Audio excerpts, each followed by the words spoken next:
know something interesting is sure to happen. Well, I think you ought to tell me who you are first. Mr. Rabbit, then why did you ask the question? Goodness, this is quite extraordinary. Would you tell me, please, which way I ought to go from here? But today is turning into the most curious adventure I have ever had. Welcome to the Alice in Wonderland podcast. I am Georgia Ellis, and thank you again for joining me as I tumble down yet another rabbit hole. So today I have with me two amazing humans, Tom Williamson and Jaleel Mackey. So I had the pleasure of meeting these two amazing magnetic human beings back in February this year in Scotts Valley in California. And I actually can't wait for you guys to meet them as well. So here's a little bit of background about each of them. So Tom is an actor, mentor, and transformation coach. He created Rise and Thrive as a way to make sense of the world after losing his father to cancer. He combines his experiences as an athlete, a Hollywood actor, an international youth mentor, and training in a myriad of leadership and mindfulness disciplines to help people transform their lives. Jaleel is the founder of Operation One. He's a former high-performance athlete turned business leader, and then he turned facilitator, a facilitator of healing, actually. He has over a decade of mindfulness meditation practices, experience navigating startups, acquisitions, and corporate giants in Silicon Valley. He has a heart-centered approach to peak performance and transformational coaching. And what he does is he willingly wades through the depths of another's darkness, hand in hand, to find wholeness. So together, Jaleel and Tom combine their passions and skills to help make the world a better place. And they do this through their community, Breathe, Rise and Thrive. Welcome to you both. Let's get curious, guys. Thank you. So good to be here, Georgia. Thank you. Excellent. So with my podcast, I have a question that I ask every guest, and I'm going to change it up a little bit for you guys. So it's based on the premise of Alice in Wonderland. So I want you to imagine that I am 7-year-old Alice, and I'm skipping my way through Wonderland, and I bump into you two sitting at the Mad Hatter's table. And I bump into you both, and I go, whoa, who are you guys? What are you here for? What are you at this table, this Mad Hatter's table? What are you doing in this world? How would you explain that individually to a 7-year-old girl? How would you explain what you do and why you're here to a child? So either of you can go first. Who feels the calling? I'll hop in. So, Ellis, welcome to Wonderland. It's so nice to see you. My name is Jaleel, and I'm here to help you maximize your moments. I'm here to help you dive deeper into who you are to be the best version of yourself as you grow older and learn all of the complicated emotions and thoughts and everything that comes up for you. I'm here to give you a bit of a guiding light as you navigate that life so that you can be the best version of yourself as you move through life. Thanks. Hi, I'm Tom. You can call me Tommy. And I am here to help make sure that you remain exactly as you are. There is something incredibly beautiful and special about you. And the fact that you are here joining us for tea in Wonderland lets me know that you're on the right path. And the world may get dark, the world may get scary, and it may not always feel like Wonderland, but as long as you hold on and understand who you are in this moment, you'll be able to get through anything. I love that. I love what both of you said there. And I want to swing into, Tom, what you said there about remaining who you are, because there's this real, I'm going to call it an error that we make as adults, is we leave our child behind. Mm-hmm. We leave our inner child behind.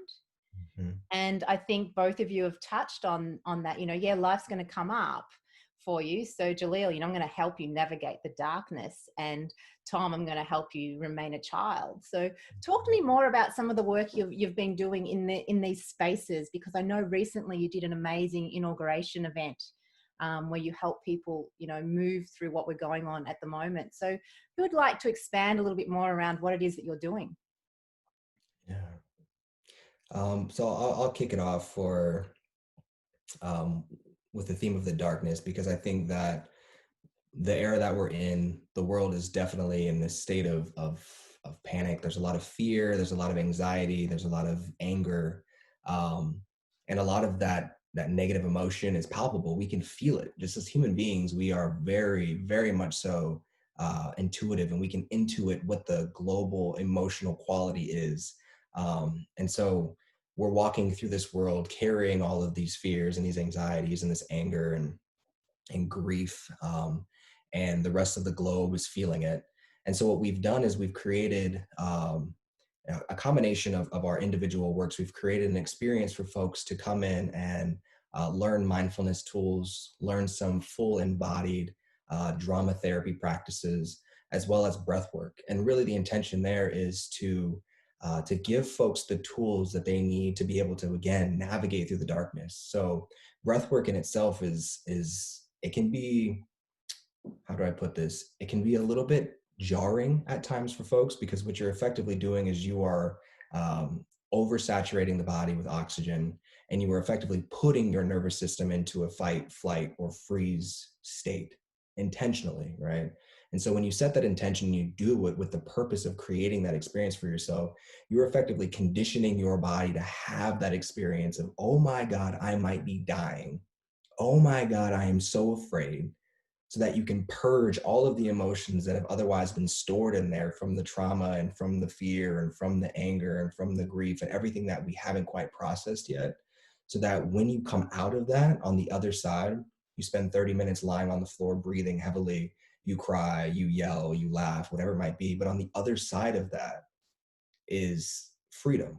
On the other side of that is just complete calm and a groundedness and a gratitude and an appreciation. And I think once we get through that point of expressing and letting go of all of that pain, is when you can begin to enjoy what Tom talked about, which is the childlike wonder of life. Yeah, man, I love Jaleel. He just always knows how to throw the alley-oops, and I'm always ready to catch it. We're really in sync. I love it. Yeah, and that childlike essence, like you were saying, G, we get taken away from it. It gets drawn out of us, and it gets suppressed. It's not appropriate after a certain age, and it's a relatively young age when we're not considered, socially acceptable if we're behaving our age. As crazy as that sounds. And so we need a blueprint, we need a map, we need a treasure map to find our way back to that source, that spark, that inspiration. And that's where the acting experience comes in, because it's something that I realized when I was getting my master's in theater in England, when I was just learning how to really break down a script, really break down a character and how they fit into that story. And I was like, this is human training. We're all characters. We all don a role. We wear a mask, and it changes depending on the environments. We're all in a story and a myriad of stories, and our behavior is dictated and determined oftentimes by those environments. Why don't we do this for ourselves? I'm paying to learn how to do this, to be someone else, to convince my mother that I'm someone else. Why don't I do this for myself? And I just took that process, which felt very intuitive, and applied it to my own healing. And then what I love about working with Jaleel is that Jaleel was there throughout that entire initial process. He helped me film the initial course modules. He was there to just be a person that I could talk to when I really didn't know what was going on in my world. It was like I had gone down the rabbit hole, but it wasn't pretty. It was really dark and scary. And having his support and the support of other people and creating that blueprint, that map to help myself get out of that darkness is what led to the creation of Rise and Thrive. And then you just add the breath work and the other practices that we've been just picking up over the years. And you have this toolkit, you have this little bag of magic and exercises and practices that you can use when the going gets tough, because it's gonna get tough. That's inevitable. That's life, right? Yeah. Life's full of the rhythm of life, ups and downs. I want to, if I can, expand a little bit more, Tom, on what you mentioned there about the blueprint. So the reason why it really intrigues me is this is something that, and you and I have spoken about this in the past, I think, is that, in some of the workshops that I run, I help people to start formulate this blueprint. And I have this belief that at our core, we can be anything. We just need to dial up or dial down traits for a certain situation, like what you're saying. So can you explain a little bit more around this blueprint that you created, and what was the purpose and how did you embody that? So what were some of the tools and the things you did with this blueprint? Yeah, so I do want to say, before I get into that, when we were on one of our coaching calls, we were talking about, it was a group coaching call, and we were talking about the difference between activation, like activating, and was it accessing? It was another word that I had used that was more like familiar to me, about like getting into another state, and it had to do with something outside of you. Oh, acting as if. Mm-hmm. And you were like, what about activating? Because activating is something that's within you, and you have that control. So I want to say that really shifted this blueprint and how I view it. For me, it shows up in the form of literally identifying the things that make our heart and soul sing. That's first and foremost, like, the most important thing. And I call it like your rise and thrive recipe. The name has changed, like the Rise and Thrive Pyramid, but it's like Rise and Thrive Recipe, because it's like when you have that little collection of activities or knowledge about what really brings you to life, you can then embark on the actual blueprint, which is, okay, what do I want to do? And actually that's changed to, who do I want to be and how do I want to feel, right? And then you have to do the work of like, okay, what's in the way of that internally? What are the internal obstacles? What's in the way of that externally? What are the external obstacles? Once those are cleared, it's like clearing a plot of land before you plant plant a garden in it. Then you can say, okay, what do I want to grow? And that's when you develop the game plan, the actual plan itself.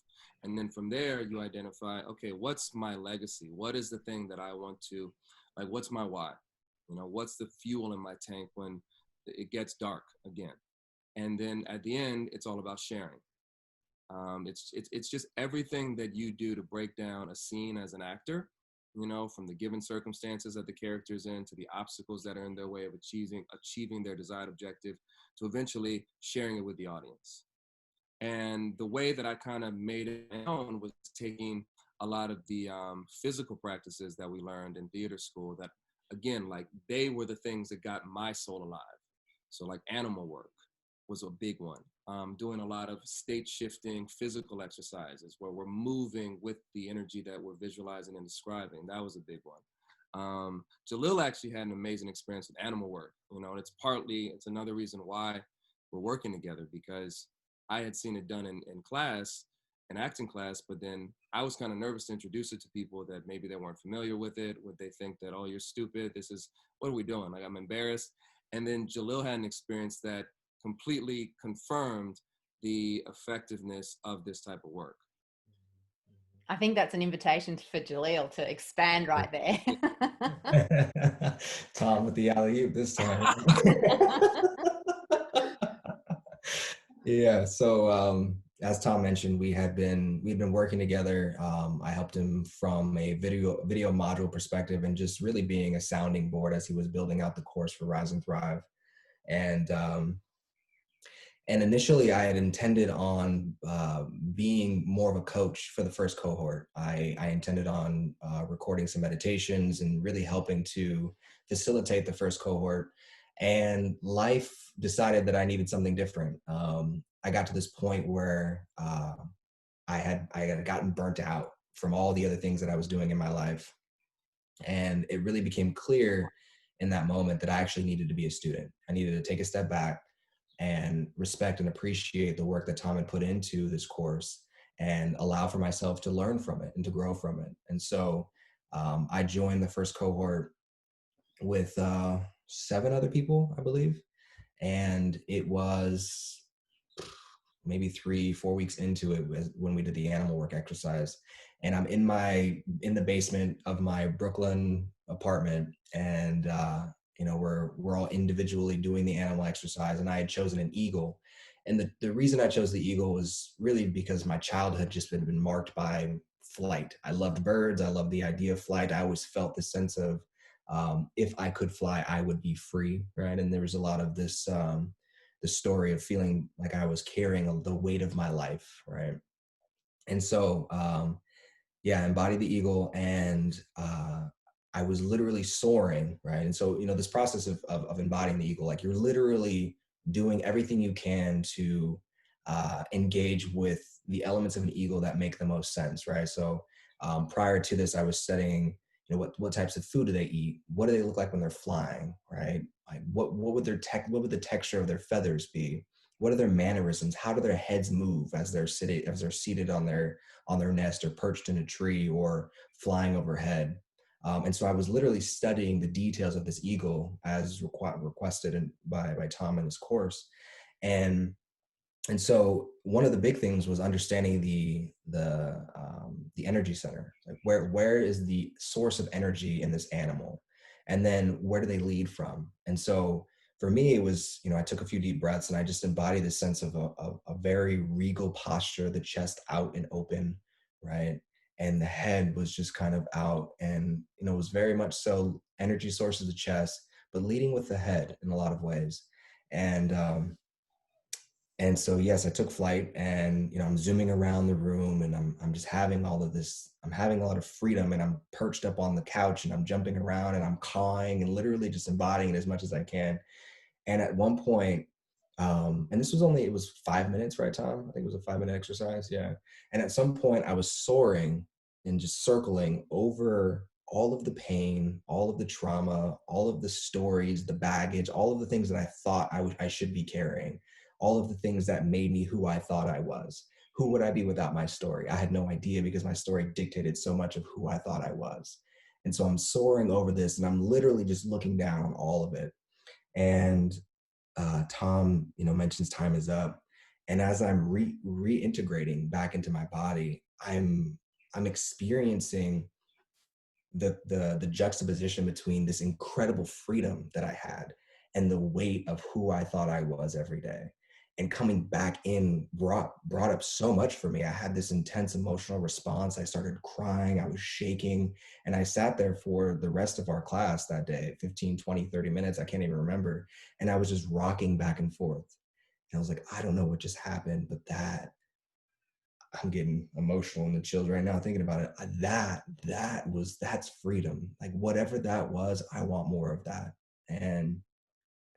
And so, yeah, that really solidified my decision to really jump into this type of work with both feet. And Tom mentioned, right, in the course, you're coming up with your why, and you're clearing out the baggage and all of the things that are keeping your field from being plotted. And so in my own work, my why had become, I want to heal, right? And it was, I want to heal so that I can teach others how to heal, and so that together we can potentially heal the world, right? As a community of people who are looking to be better versions of ourselves, and to do away with all of this shit that's keeping us bogged down. And so, yeah, that ended up, there's a whole lot of other stuff that happens after that, and I can literally go down that rabbit hole.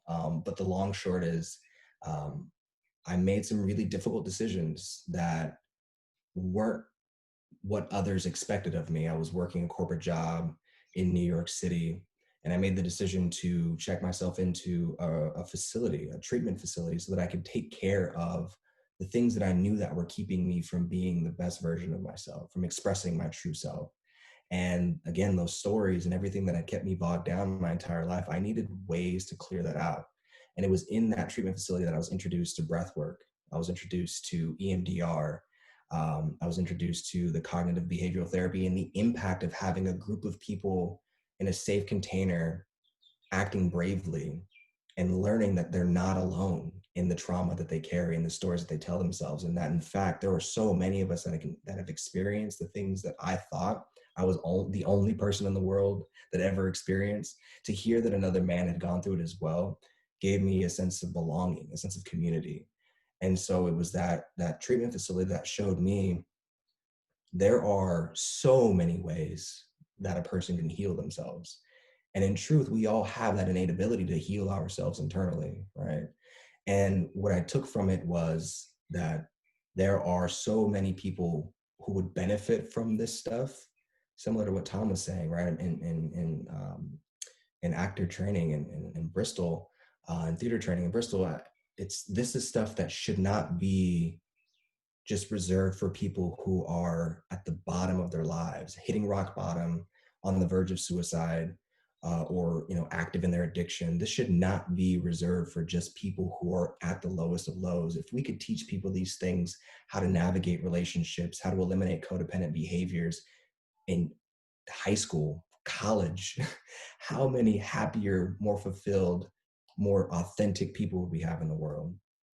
And so, it was just a combination of things. It was literally godsend. Like, Tom and I hadn't spoken to each other in 7-8 years. And then we reconnected in New York City. And that moment happened for me. He was in the middle of building this course. I had that moment with the Eagle. I went to treatment. I came out and I was like, yo, let's get to work. Let's get to work. Beautiful. And I love the story there around, and it seems like there's been a little bit of a catalyst for each of you. So Tom, in your bio we spoke about the death of your father, so that was one of your catalysts. And then Jaleel, you've spoken about, we don't know exactly what it was, you're welcome to share if you like, but you've both had these catalysts that have moved you forward to heal. Now here's something that I think's interesting, because a lot of people think, I don't need healing, there's nothing wrong with me. Mm-hmm. And you're all talking about, hey, let's heal each other, let's help each other. So I'd love to get your thoughts on what are some of the things that effectively we are healing. It's not a sickness, it's not necessarily physical pain. So what are you helping people heal? Mm-hmm. I would say it's not a simple answer, and there's no way to simplify it, but I will try. I think it's to heal the lack of awareness of how codependent we are to everything. Mm.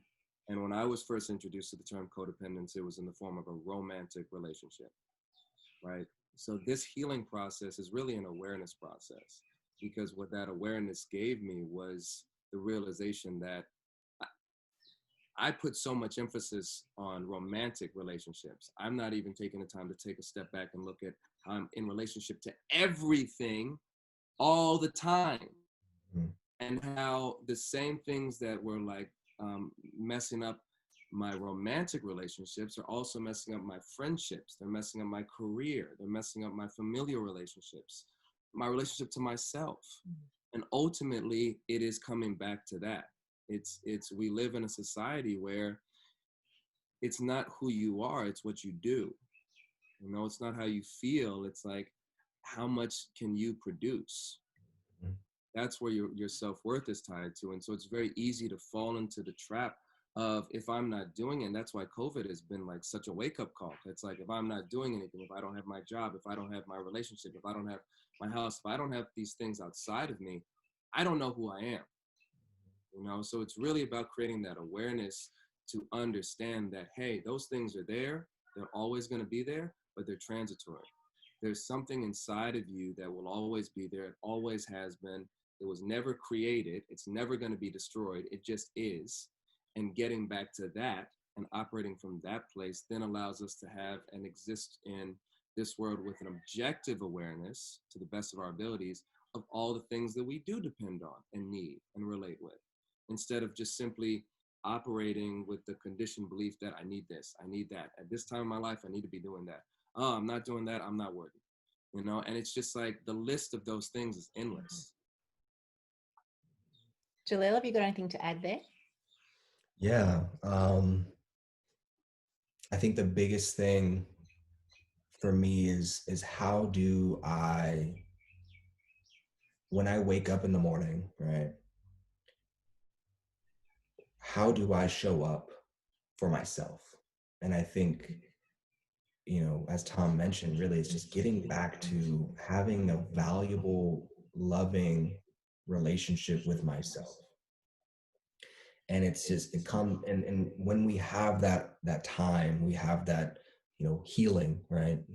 Whatever you want to call it, when we take the time to peel away the layers of all of the programming and the expectations of other people and the codependent relationships and, the doing, when we peel all of that away and we're sitting with ourselves by ourselves and we ask ourselves the question, who am I? Right? Whatever answer comes up is one that we're okay with, right? One that we love, and one that we're willing to allow to evolve and to shift and change over time. And so I think that, the healing, it's a blanket term, right? We use the word healing because it feels, I don't think there's really a word yet that I think can capture what it is that we're looking to share with people. But for me, in my personal experiences, what I have is what I've experienced, and what I'm hoping to share with others is a full 100% acceptance of who I am, no matter what it looks like, and a willingness to show up for myself day in and day out, no matter what it looks like, and not looking to change it or numb it or, fill it with something else. It's just, who is Jaleel, and what does he need today to continue to be Jaleel tomorrow and the next day and the next day and the next day. And so, yeah, I think it's codependence with everything. I don't know. I don't have the term for it, but yeah. So I've got a question for you, Jaleel. So Yeah. thinking about what you just mentioned then, asking ourselves that question, who am I? So if you were to rewind back to New York, Brooklyn, sorry, if you were to ask yourself that question then, what answer would you get? And how's it different now that you've done the work? It's a great question. So then I would have told you I'm a father and a husband and an employee or a professional, right? I would have told you that it's funny. And I'm so glad you asked that, because I'm reflecting on all of the different things that I've used, all the different titles I've given myself over life. And sometimes I switch them out on my Instagram, when I was, prior to this experience, I would switch them out with like different titles. Like, how do I capture myself? I'm a poet, I'm a writer, I'm a speaker. Like, what do I do? Right. And today when I ask myself, who am I?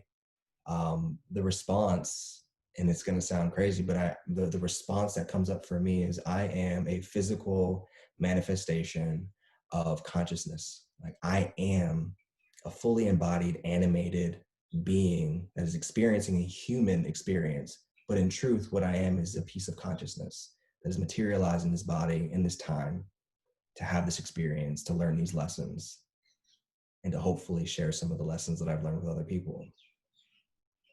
I love that. One of my earlier mentors, and this is one of the big eye openers for me, was quite a long time ago, actually. I remember him saying this to me, because you're a spiritual being having a human experience. I'm going, what the are you talking about?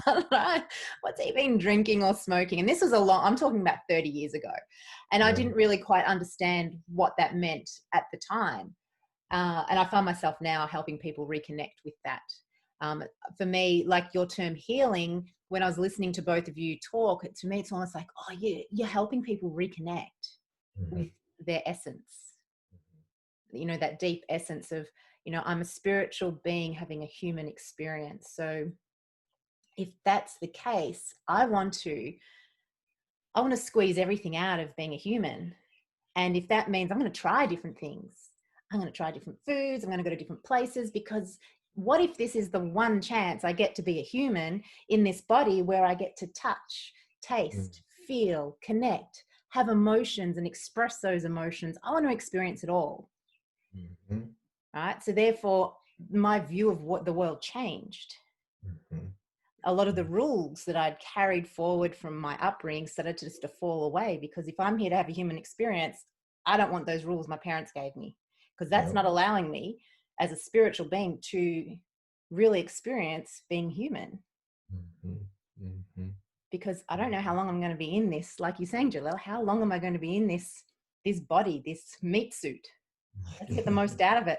Let's touch as much as we can. Let's see as much as we can. Let's hear different things. So yeah, I really love that expression around, connecting, getting us back to who we really are. And I noticed, Jaleel, I was looking on Instagram today, and you've been doing morning meditations.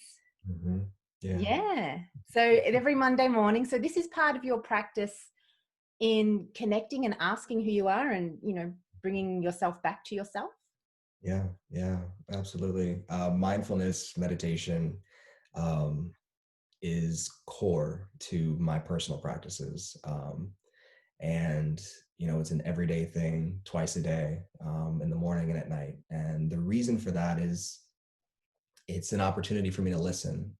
I think that oftentimes, we're taught to ask questions, and then, or if someone asks a question, to give an answer, right?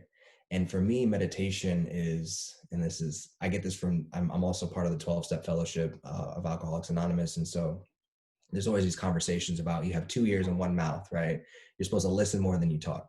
And meditation for me is it's an act of listening. It's an act of sitting silently and listening and allowing for whatever to come up.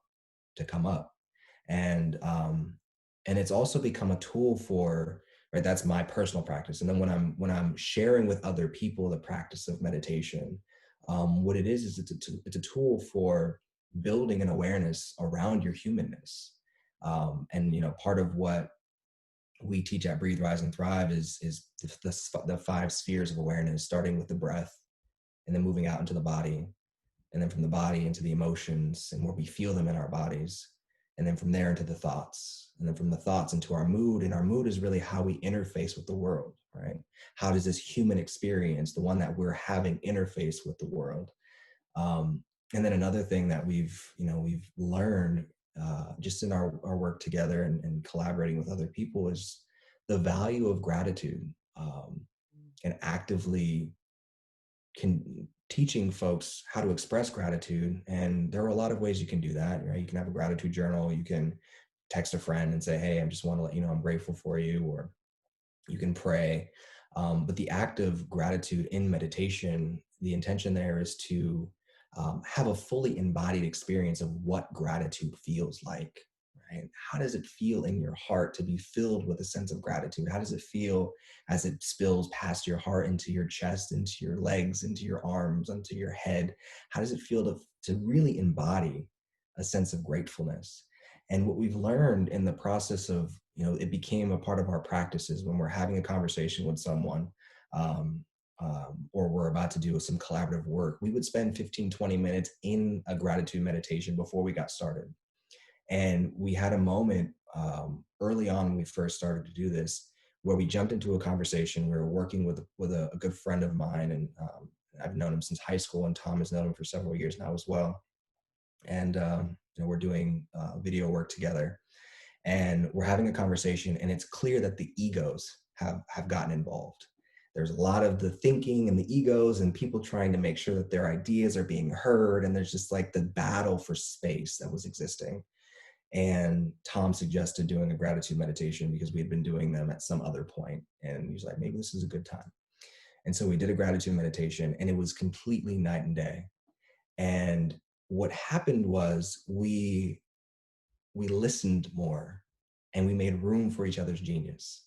And in making room for each other's genius, what we saw was a collaboration of our geniuses, which led to something far better than any of us could ever have come up with by ourselves, right? And so meditation is, I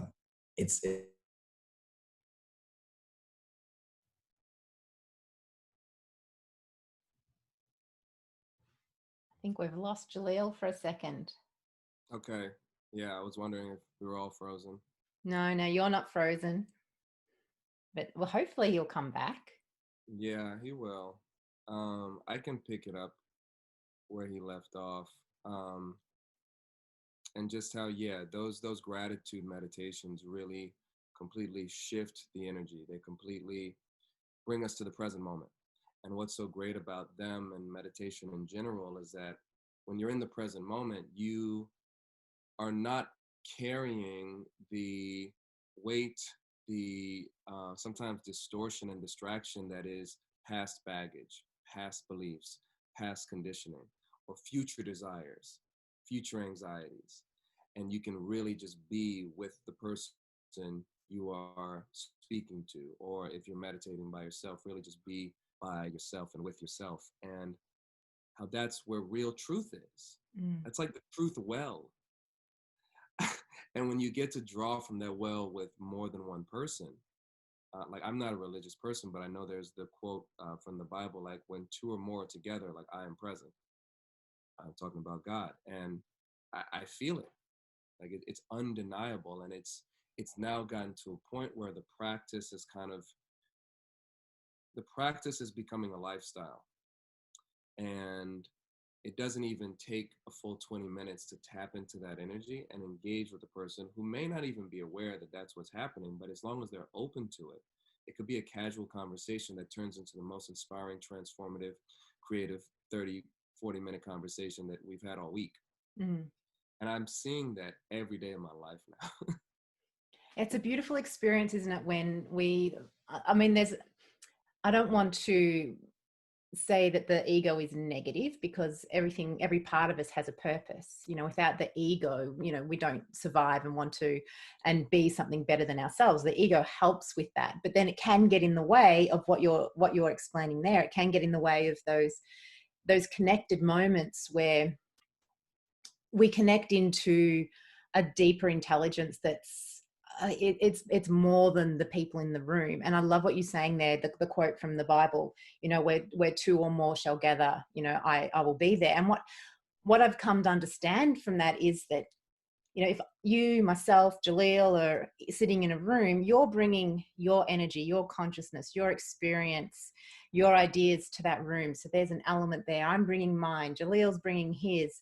And then together, that energy is now swirling in this beautiful, tornado or something in the middle, and it's creating another entity of ideas that spin around. And that state of gratitude allows you to connect to it and draw from it.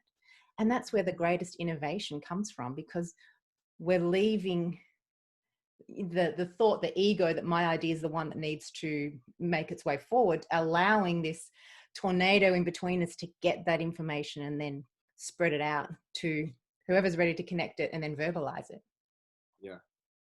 Yeah, beautiful. So I think we might have lost Jaleel. So he may have had internet issues, but we'll see if he pops back in. I wanted to touch back, if I may, with you while we're waiting for Jaleel, if he comes back on, a little bit more around some of the work that you've been doing in that space. I'd love to learn a little bit more about this animal practice that Jaleel spoke about, because he spoke about it, and I'm guessing it's more of a mental, he's not jumping around on the couch as an eagle, is he? He's lying down doing something, embodying it. No, So he's jumping around on the couch. He is. Okay, so can you explain a little bit more? Okay, beautiful. This is going to be fun. So if you can explain a little bit more about that practice and I guess the purpose for it. And it's beautiful to hear his experience and his unfolding from that. Yeah. So animal work is something that has been done in acting for, I think, oh my gosh, Meisner. I'm blanking on his first name, but there was an acting teacher, I think maybe Sanford Meisner was his name. And he was very famous back in the mid-20th century. And he worked with a lot of the actors that are very well known, Pacino, Brando, all these people. And he's the one that really made animal work a staple in acting preparation. And what it's used for in acting is to help you. So I'm sure there are times where you're walking around and you see someone and you may be like, they kind of remind me of a horse. Or the way they move their head is kind of bird-like. Or they eat food like a squirrel, something like that. So these are physical attributes. Other times it's the personality.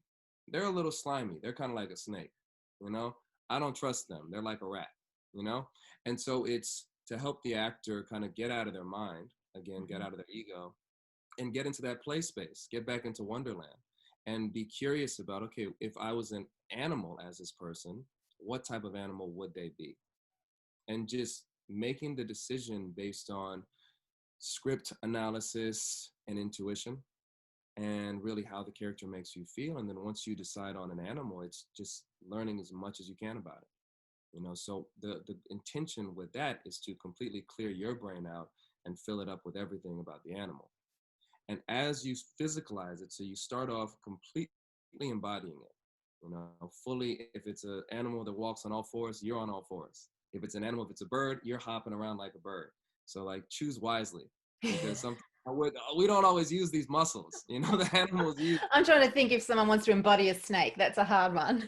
That's a very difficult one. And so what you do is you physically embody the animal for a period of time, fully trying to imagine, okay, what does it feel like when this animal is in attack mode? What does it feel like when this animal is hungry, when it feels afraid? What does it feel like when they're sleeping? You know, how does it feel on the ground with their paws or their claws or their talons, whatever?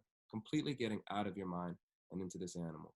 And you slowly start to work the animal into a more humanistic mechanism, you know, so you start to drop away the real, like, obvious animal qualities and just bring it back into your more human form. So if you want to do a snake, you know, you're not going to be, I mean, you could, if it's theater, you could be moving around, you know, the stage like this. But what I love seeing actors do when they've chosen a snake or a lizard is just like the tongue sometimes, you know, just, it's subtle, but it completely changes the physiology. And the brain goes with that. And when that happens, it's like, okay, now I'm on the ride. And this informs the character and the decisions they make and their behavioral patterns. And so for the work that we do, I just give people the challenge of deciding on an animal that they want to embody moving forward. You know, so it's okay if you've maybe been a certain way, if you've been more like a certain animal prior to this, what's the type of animal that you want to embody moving forward? Is it a big cat? Is it a bird? Is it a monkey? You know, whatever it is, you choose that and we go and we play. And what I love about play is that it's not thinking, you know, and when we're done playing, we can come back to being adults and we can reflect on what we learned. But we have to get out of our minds and into the playground again. And being animals is just a really fun way of doing that, because it does take us back to that time when we were children. And we were playing in the sandbox, pretending to be a superhero or an animal or a cartoon. You know, this was innate to childhood.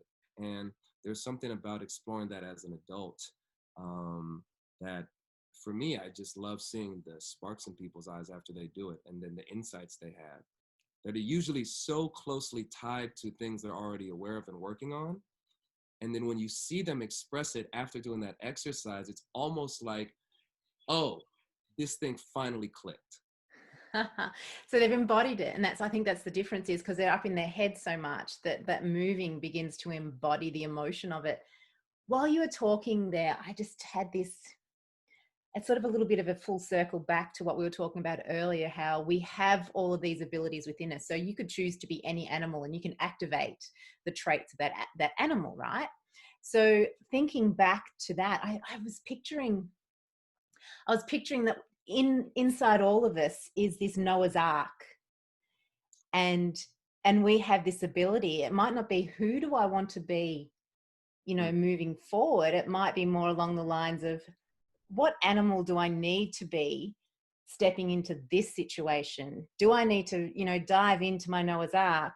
And do I need to get my lion out for this? Or do I need to get my puppy dog out for this interaction? Do I need to, you know, so I think we can expand on that and get a little bit more creative and think, I've got a huge collection of animals sitting in my ark down here. Which one am I going to pull out now? Yeah. And really embodying it. I love you. I love you too, Tom. Challenge me, you support me, and then you just take it to the next level where you're right. It's not just one, you know, and I think it's good to start with one, you know, just to get in the habit. But when you put it like that, it's who, because we do automatically change. environment dependent. Mm. And it's like, what will best serve what will best serve, this is just the way that I think about things now. It's like, what will best serve in this instance? It's like, what animal can I retrieve and activate from my arc that will best serve the inspiration of this moment? You know, so it's not necessarily how I'm feeling. It's not necessarily what do I want out of this moment. It's more, it's like, how can I choose an animal, embody an animal that will inspire this moment? Yeah. So And yeah. I like the idea of having an animal as your go-to avatar, potential spirit animal, whatever you want to call it. Because, you know, I have that. I have one that, you know, I did a meditation once. It's really funny. I'm going to tell you a little story. A friend of mine said, "Oh, my spirit animal's a stag or a deer." And I went, "How did you find out your spirit animal?" She said, "I just see them all the time." I went, oh, "Okay. Well, wonder what mine is."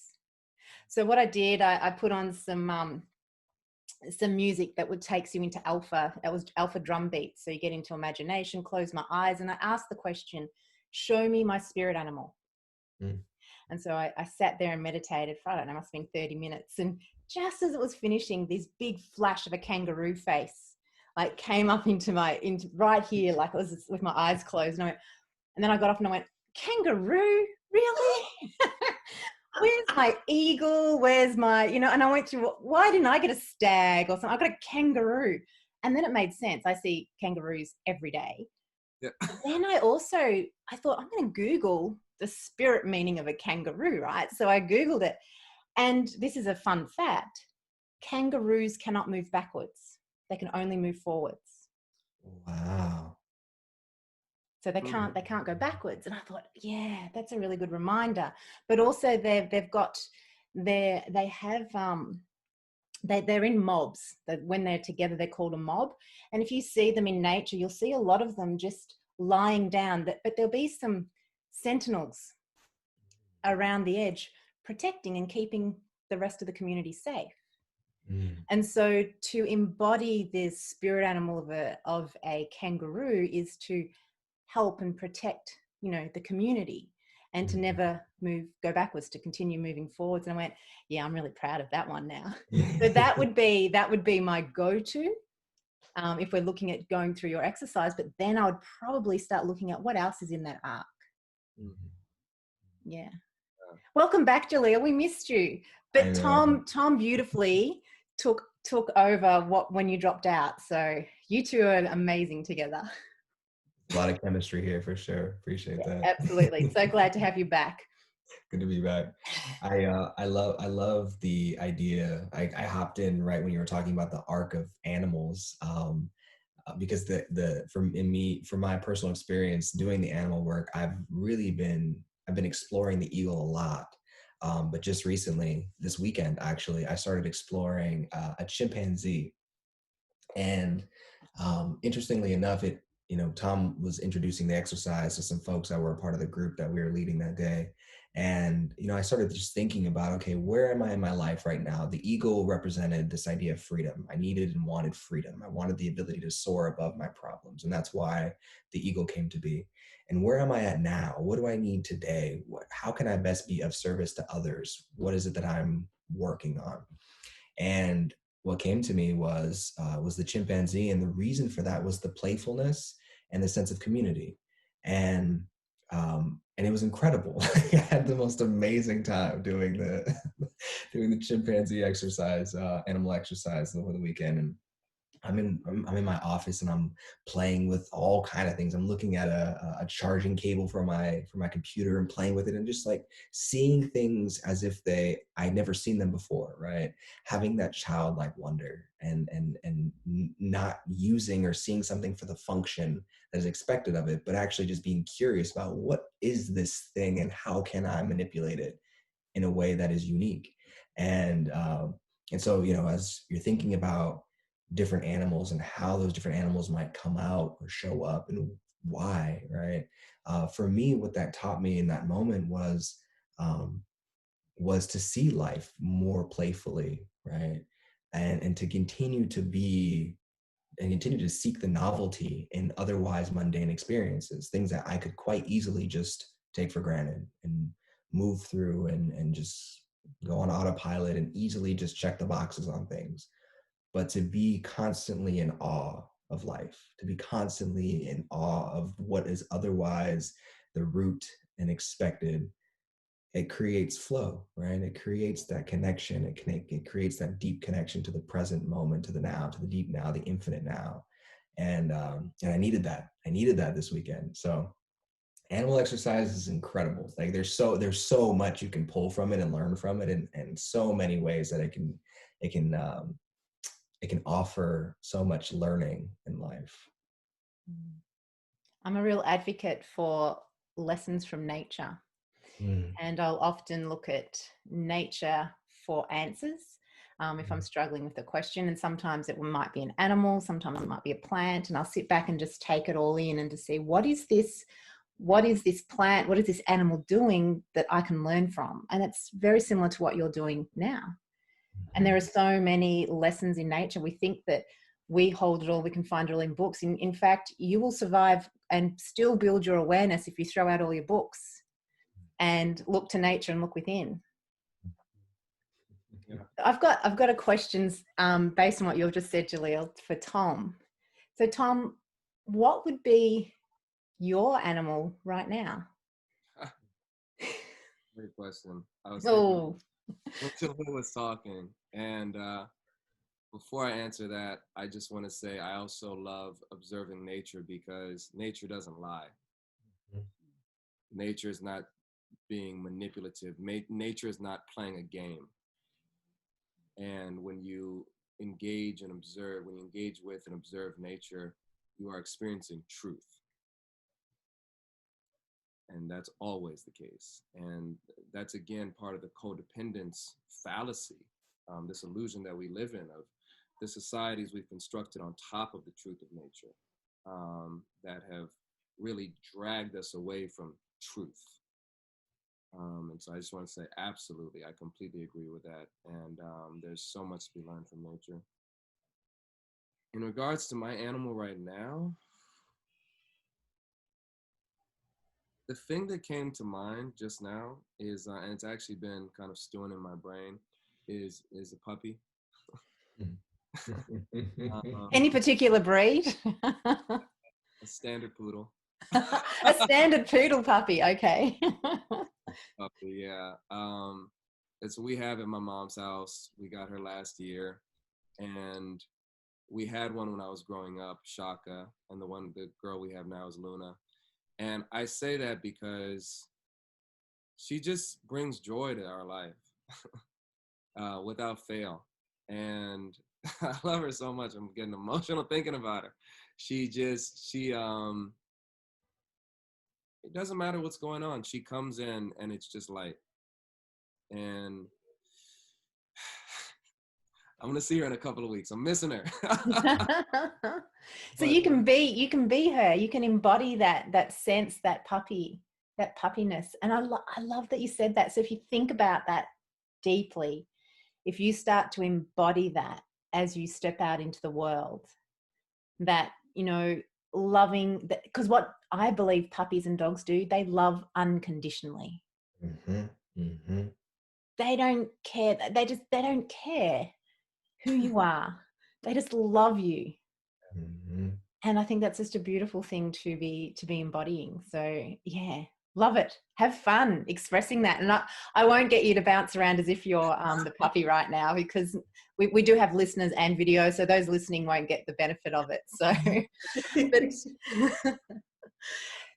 what I'm going to do is start to wind up. I think the three of us could probably talk for a very long time. There's a lot of different rabbit holes we can go down, and it's been absolutely, as always, a delight talking with you guys. I can still go back to one of the nights that we shared back in February this year in the I can't remember what it's called, maybe the chapel, I think, was one of the venues that we were in, and it was late at night and we were dancing, and then there was a little bit of virtual reality going on. There's all these different things, but at the end there was a lot of connection, and I just, my heart sings every time I see you guys or hear you. So thank you so much for joining me today.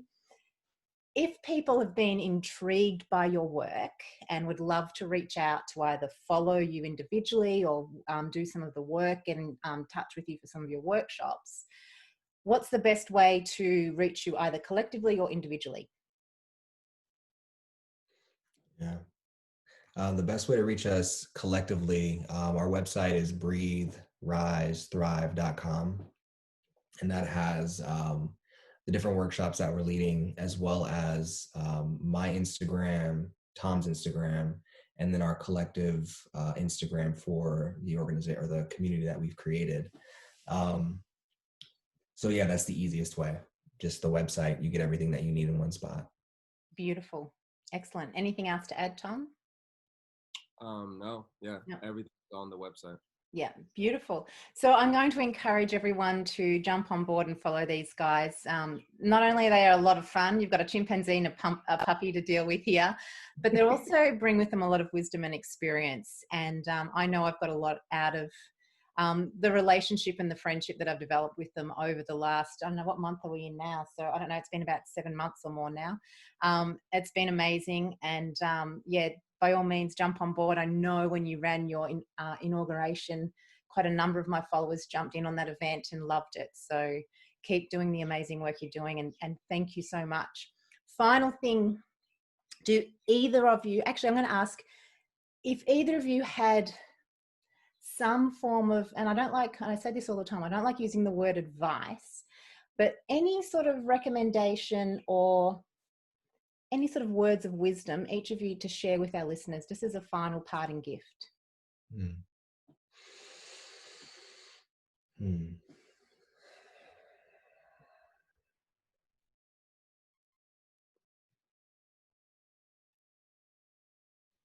Yeah. I think the thing that keeps coming up for me is be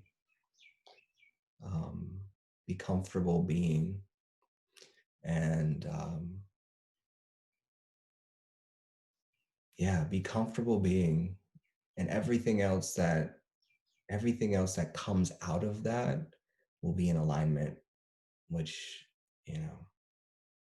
what more can you ask for than to have a life that's fully aligned with your intention and your source and who you are as an individual.